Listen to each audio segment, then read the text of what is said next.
pagi, Bumi. Maaf mengganggu waktunya sebentar. Oh ya, tidak aman.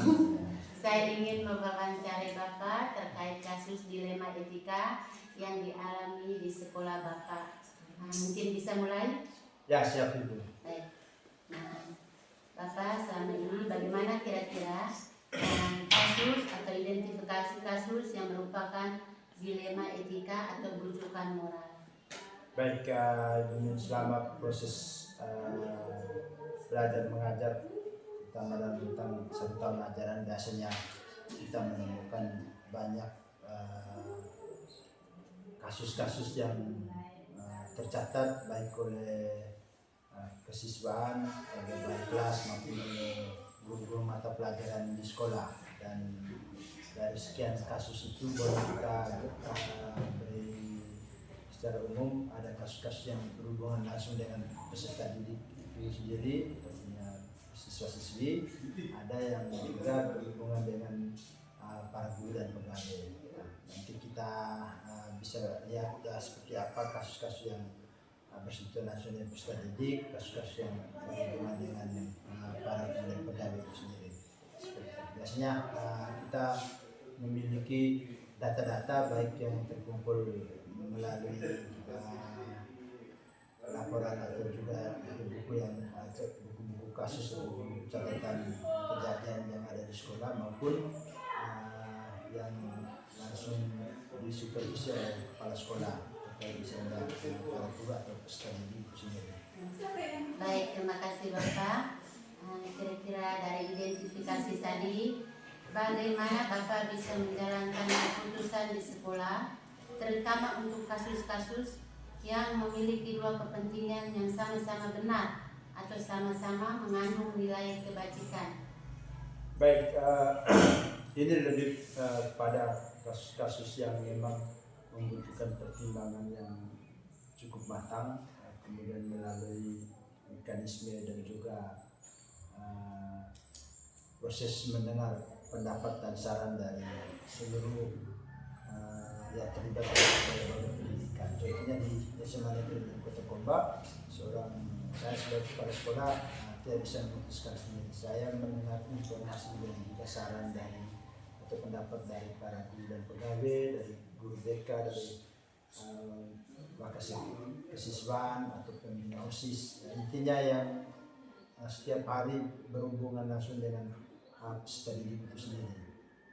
Contoh saya bisa ambil kasus yang memang cukup membutuhkan pertimbangan yang matang dan bijak terkait dengan ada siswi kita yang hamil sebelum lagi beberapa bulan menyelesaikan pendidikan di tingkat SMA di sekolah kita. Dan memang pada saat itu kita membutuhkan banyak hal dan pertimbangan baik dari sisi sekolahnya, terutama dari aturan-aturan yang ada di sekolah maupun dari peserta didik itu sendiri. Seperti apa kebutuhan dan juga hal-hal yang terjadi pada siswi itu sendiri juga menjadi pertimbangan kita. Baik Bapak, langkah-langkah atau prosedur seperti apa yang Bapak bisa lakukan untuk menyelesaikan kasus tersebut? Kalau kasus kehamilan siswi kita itu ada beberapa tahapan yang kita lalui bersama. Ya, sekolah berinisiatif mendekati kedua orang tuanya atau walinya, kemudian langsung ke peserta didik itu sendiri tentang keinginan mereka untuk melanjutkan atau menyelesaikan proses pendidikan di tingkat SMA. Kemudian dari pihak sekolah memang sudah jelas kalau aturannya kalau siswi hamil selama menjadi peserta didik maka otomatis dia dikeluarkan. Tapi menimbang bahwa dalam rentang waktu 2-3 bulan sejak kehamilannya itu dia akan menyelesaikan proses pendidikan di tingkat SMA, maka sekolah diwajibkan memutuskan. Yang pertama karena memang nama siswi ini sudah ditetapkan sebagai peserta UTBK, sehingga kita tidak bisa mengesampingkan kebutuhannya dalam belajar, menyelesaikan proses belajarnya meskipun dia dalam keadaan hamil. Ini keputusan yang cukup dilematis dan sekolah pada saat itu memutuskan untuk memberi dia akses belajar sekaligus memberi dia akses untuk mengikuti ujian akhir sekolah sehingga bisa menamatkan pendidikan di tingkat SMA. Seperti itu. Oke, baik Bapak. Selanjutnya, hal apa saja yang selama ini Bapak anggap efektif dalam pengambilan keputusan pada kasus-kasus itu tadi? Baik, keputusan dilematis ini berjalan efektif karena kita melibatkan semua orang-orang yang berkepentingan dalam keputusan tersebut. Contoh tadi kita memutuskan apakah siswa yang hamil ini bisa mengikuti ujian akhir sekolah sehingga dia bisa menamat pendidikan, atau dia dengan sendirinya nonaktifkan sebagai peserta didik. Mengingat aturan sekolah kita tidak boleh siswi kita hamil selama menjadi peserta didik kita. Tapi karena memang kepentingannya lebih besar bahwa siswi ini hamil dan dalam keadaan atau dalam tahapan menjelang selesainya terus pendidikannya di kelas 12 ini, kelas 3, maka kita memutuskan seperti itu. Dan selama kejadian itu semuanya berjalan efektif, artinya baik untuk kepentingan siswi itu maupun untuk kepentingan sekolah, sehingga saya pikir apa yang diputuskan ini berjalan dengan baik dan efektif. Baik Bapak, kira-kira mungkin ada tantangan yang dihadapi dalam pengambilan keputusan?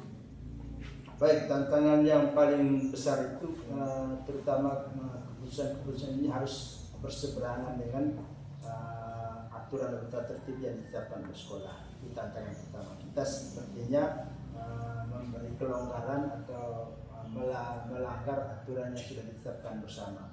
Tapi karena memang pertimbangan kemanusiaan, bahwa pertimbangan juga untuk siswi yang bersangkutan agar akses belajarnya tidak boleh dihentikan, maka kita berani memutuskan. Tantangan kedua, kita mengenai hasil atau keadaan pro dan kontra terkait dengan keputusan itu. Tapi saya pikir dengan alasan-alasan yang sangat mendasar dan bijak, terutama untuk kepentingan siswi itu sendiri, maka kita bisa atas itu. Yang paling penting adalah bagaimana mengkomunikasikan itu ke pihak-pihak yang dalam artian tidak setuju dengan keputusan tersebut. Saya pikir itu dua tantangan yang harus dilewati dan siap dihadapi ketika mengambil keputusan. Ya, Bapak, baik.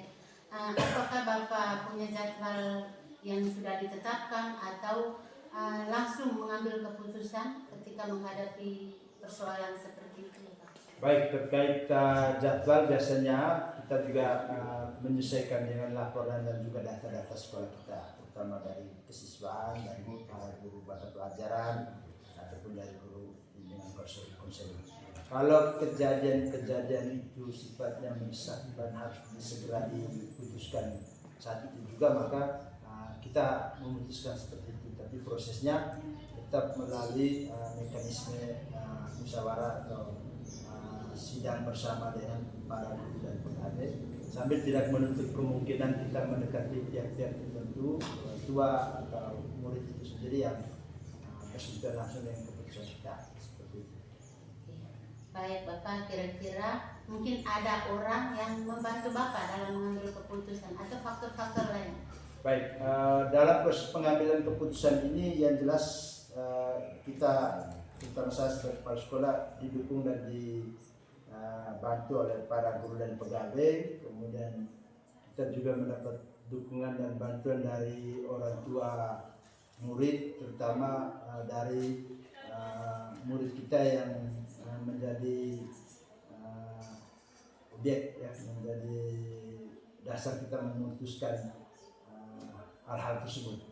Sehingga dalam banyak hal kita, karena proses kita melibatkan banyak orang, artinya kita juga dibantu oleh banyak orang. Seperti itu. Baik Bapak, ini pertanyaan terakhir dari saya.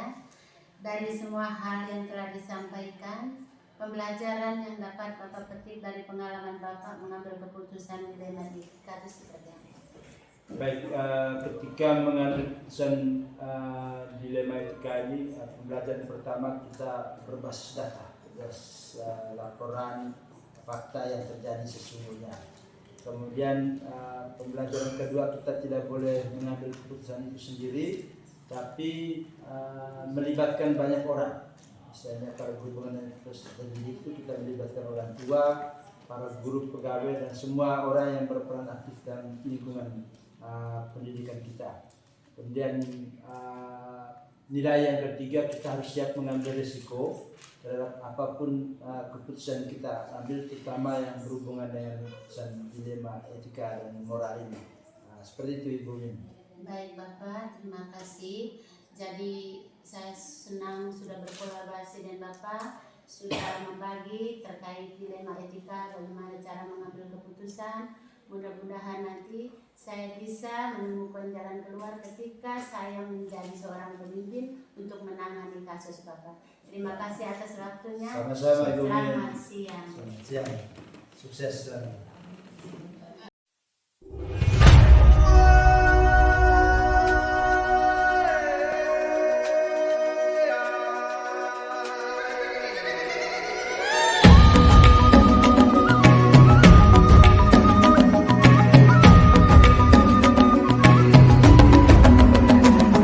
Pagi Bapak. Bapak, saya Wilhelmina Caca. Saya calon guru penggerak angkatan 10. Jadi kami punya tugas terkait demonstrasi kontekstual, di mana kami mendatangi kepala sekolah untuk mewawancarai terkait kasus yang terjadi di sekolah tentang dilema etika. Baik, mungkin bisa mulai Bapak? Bisa.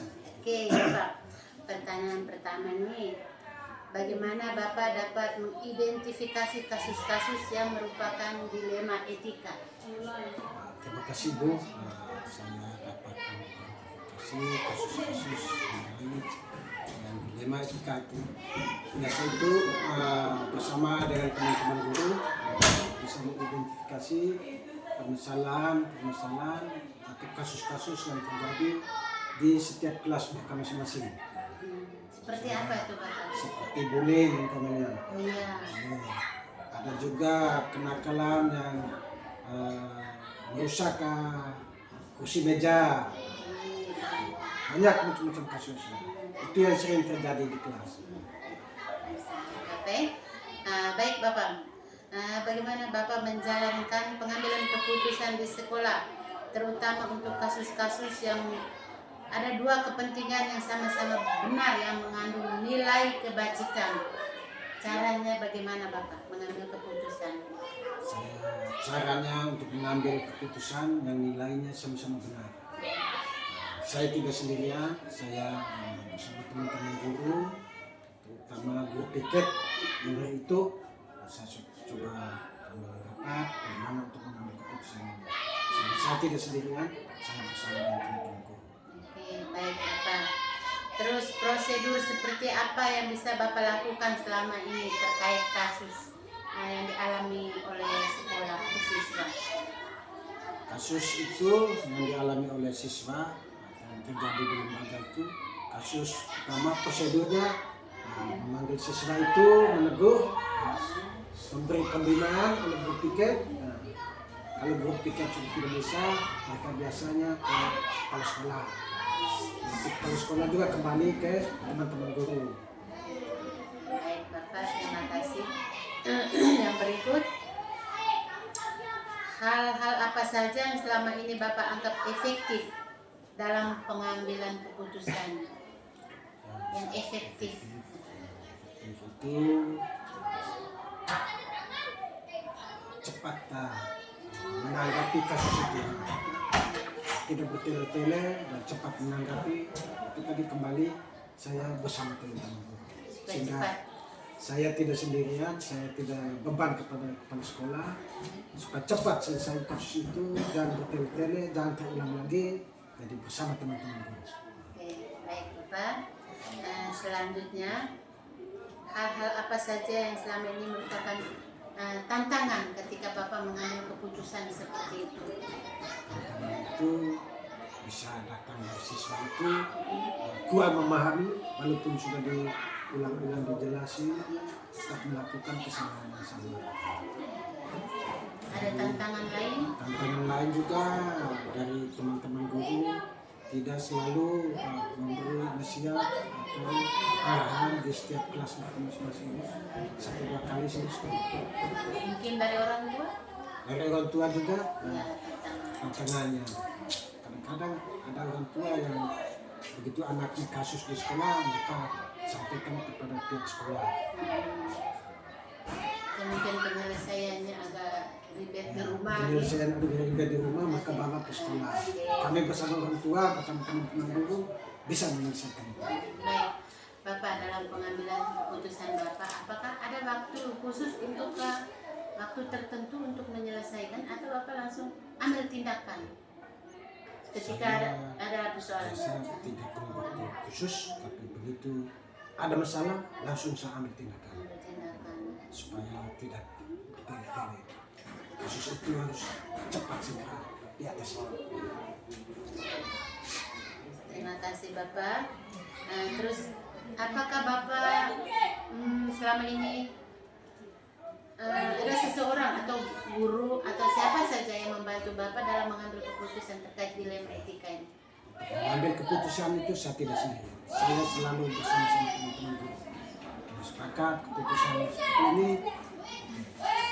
Oke, baik Bapak, ini pertanyaan terakhir. Kira-kira dari semua hal yang Bapak sampaikan tadi, pembelajaran yang dapat Bapak petik dari pengalaman dalam pengambilan keputusan itu yang seperti apa? Belajar saya, kami kerjasama di sini. Saya tidak berjalan sendirian sebagai kepala sekolah. Saya mengambil keputusan itu selalu bersama-sama. Oke, baik Bapak. Terima kasih atas waktunya. Saya bisa menarik kesimpulan bahwa saya bersyukur bahwa saya sudah berkolaborasi dengan Bapak. Saya sudah belajar bagaimana cara menyelesaikan persoalan terkait dilema etika, kasus-kasus yang terjadi di sekolah. Karena ini menjadi masukan atau pelajaran buat saya ketika saya suatu saat menjadi seorang pemimpin. Terima kasih Bapak atas waktunya. Selamat pagi. Menjalankan tugas.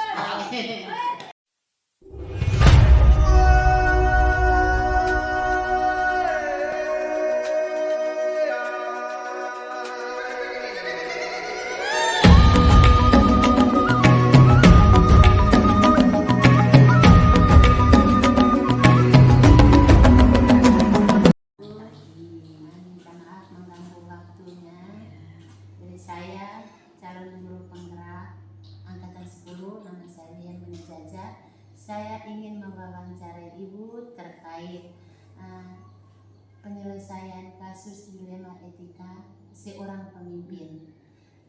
Boleh mulai Bu? Boleh, silakan. Pertanyaan pertama Ibu, bagaimana Ibu dapat mengidentifikasi kasus-kasus yang merupakan dilema etika atau rujukan moral?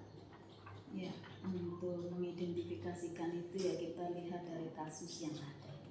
Kalau memang itu berkaitan dengan hal-hal yang sama-sama baik, yang harus segera diputuskan, atau hal yang sama-sama berat, ya, mana di situ juga perlu dicari jalan keluarnya, yang mana yang mau diambil duluan, yaitu sebagai untuk mengidentifikasi masalah-masalah yang ada di sekolah. Oke, baik Ibu, terima kasih. Bagaimana Ibu menjalankan pengambilan keputusan di sekolah itu Ibu? Kan ada dua kepentingan yang sama-sama benar, terus sama-sama mengandung nilai kebajikan. Iya, di situ memang ada banyak ini ya Ibu ya, versinya. Jadi pada saat ada dua masalah yang terjadi di sekolah, itu sama-sama mengandung nilai kebajikan.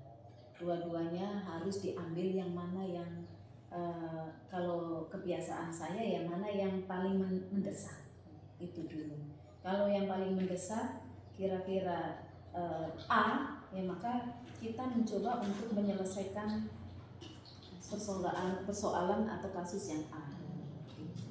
Prioritas. Ya, sebagai prioritas. Baik, terima kasih Bu. Yang berikut, prosedur seperti apa yang bisa dilakukan sebenarnya tidak pakai prosedur sekali karena kita menggunakan kebiasaan karena kita di dalam lingkungan sekolah itu kan ada musyawarah, mufakat gitu toh. Suara terbanyak itu kita pakai seperti itu saja kalau memang mau memutuskan sebuah masalah. Tetapi selama masalah itu memang mamanya masalahnya anak di kelas, maka itu tidak langsung ke saya kan pasti begitu ada jenjangnya ya. Itu saja di situ. Wali kelas. Baik Ibu, hal-hal apa saja yang selama ini Ibu anggap efektif dalam pengambilan keputusan? Iya, hal yang paling efektif kalau mengambil keputusan itu ya saya akan membuka semua warga sekolah, guru-guru dulu ya, guru-guru intern, guru-guru kalau ini berkaitan dengan siswa, dan itu sudah diselesaikan dari bawah itu tadi ya, dari bawah ke ada guru PP, BK masih juga belum, maka kita kumpulkan dalam sebuah rapat atau pertemuan, lalu kita bicarakan bagaimana baiknya, minta pendapat ke semuanya, lalu kita ambil yang terbaik bagaimana. Mantap Ibu. Selanjutnya, apa saja yang merupakan tantangan dalam pengambilan keputusan? Tantangannya kadang begini, ya dilema. Ya, yang namanya dilema itu kan kadang sama-sama berat itu tadi. Tantangannya ya kadang kita dukungan dari teman-teman yang kita minta pendapat itu kan umpamanya menurut saya A, tetapi kebanyakan teman memilih B. Nah itu kan akhirnya kita harus berpikir lagi. Kita tidak mungkin mau memaksakan pilihan kita. Pilihan terbanyak itu sebagai mufakatnya kan Bu. Di situ kadang ya sebagai tantangan yang harus diselesaikan. Bagaimana baiknya saya harus ikut dan saya harus mencari kira-kira supaya saya bisa menerima kan begitu. Luar biasa. Baik Ibu, apakah dalam penyelesaian itu Ibu punya jadwal tertentu atau memang langsung mengambil keputusannya? Ya, jadi ada beberapa kegiatan Bu yang saya programkan memang sebagai kepala sekolah. Kegiatan yang pertama adalah kegiatan yang saya pakai dalam 1 bulan sekali minimal. Saya kan memantau guru. Nah, guru-guru yang menurut saya ada masalah itu yang akan saya panggil untuk di coaching. Tetapi kalau tidak ya insidental. Pada saat ada masalah kita tidak boleh melarut-larutkan itu masalah. Harus langsung masalah itu diselesaikan. Oke, bagus. Terus Ibu, mungkin ada pihak yang membantu dalam menyelesaikan persoalan? Dalam urusan masalah yang ada di sekolah pastinya semua harus terlibat. Tidak harus saya yang memutuskan, tapi yang membantu ya guru-guru itu harus ya. Oke, ini pertanyaan terakhir. Dari semua hal yang telah disampaikan, pembelajaran apa kira-kira yang dapat dipetik dari pengambilan keputusan dilema? Banyak sekali pembelajaran yang kita bisa ambil, tapi inti dari pembelajaran itu berkaitan dengan keputusan yang kita pakai adalah kalau kita mempunyai masalah yang diselesaikan secara bersama-sama, berasal dari semua pendapat, masukan dari berbagai macam orang, banyak orang, itu akan lebih baik daripada diputuskan sendiri. Oke, baik Ibu, terima kasih atas waktunya. Ada beberapa hal yang menarik yang saya petik, yaitu Ibu bisa berbagi atau berkolaborasi dan bisa memberikan trik-trik dalam pengambilan keputusan bagi seorang pemimpin. Mungkin itu menjadi contoh buat saya ketika suatu saat saya menjadi seorang pemimpin, saya bisa menjawab semua persoalan yang terjadi di sekolah dengan melibatkan berbagai teman-teman, rekan-rekan guru dan orang-orang yang merasa harus bisa berkumpul bersama untuk menyelesaikan persoalan. Terima kasih atas waktunya Ibu. Sama-sama, semoga sukses selalu. Amin.